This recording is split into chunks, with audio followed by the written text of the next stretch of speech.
All right, so we're gonna do Leetcode 1791 that deals with graph. Um, so I'll read this, I'll explain my first initial approach, and then I'll explain a better approach to it after considering it for a little bit. So there's an undirected star graph consisting of n nodes labeled from 1 to n. A star graph is shown in the graph where there's one center node and exactly n minus 1 edges that connect the center node with every other node. You're given a 2D integer array edges where each edges sub I is equal to u sub I and v sub I. Indicates that there's an edge between the nodes u and v. Return the center of the given star graph.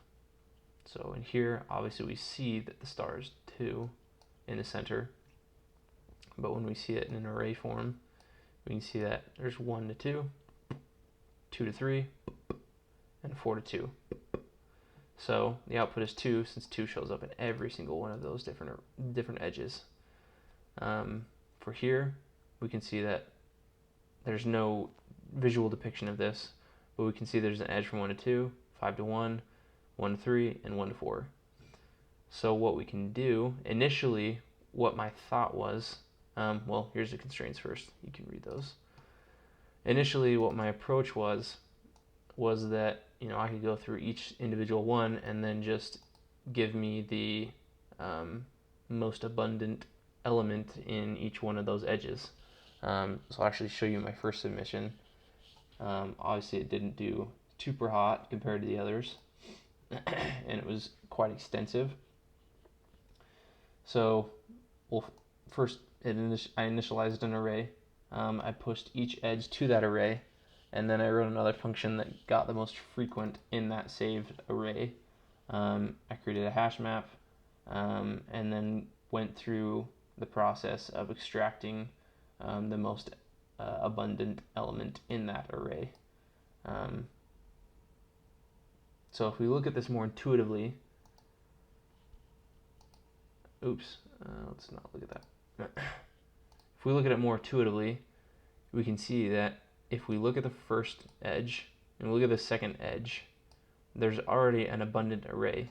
Since there's only going to be one middle, every single time we go through an edge, that middle is going to show up. So if we look at the first element and we look at the second element, we see that 2 is there. So technically, we only need to go to the first 2 on each and every single star, no matter how many edges there are. So we can see here 1 and 2, 5 and 1. 1's there in both of them, so it must be 1. So we can initialize a mock graph for the first 2 edges.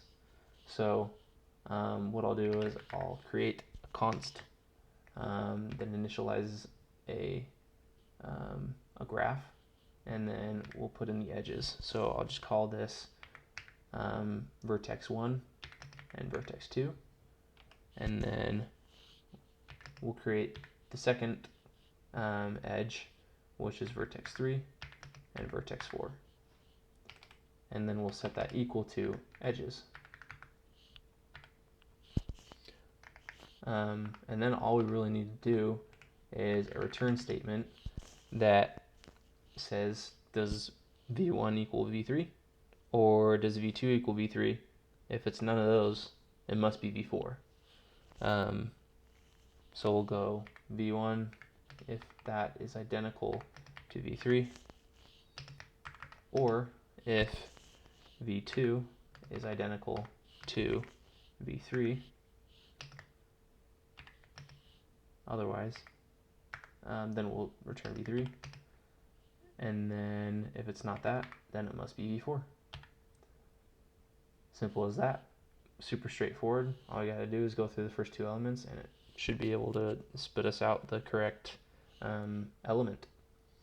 So we'll run that. And it looks like it spit out 2. And if we submit it, we've got a pretty quick algorithm here that gives us a time complexity that should be O of 1, since we don't even have to go through each one of those arrays and we just have to make a comparison. So there's the solution for that.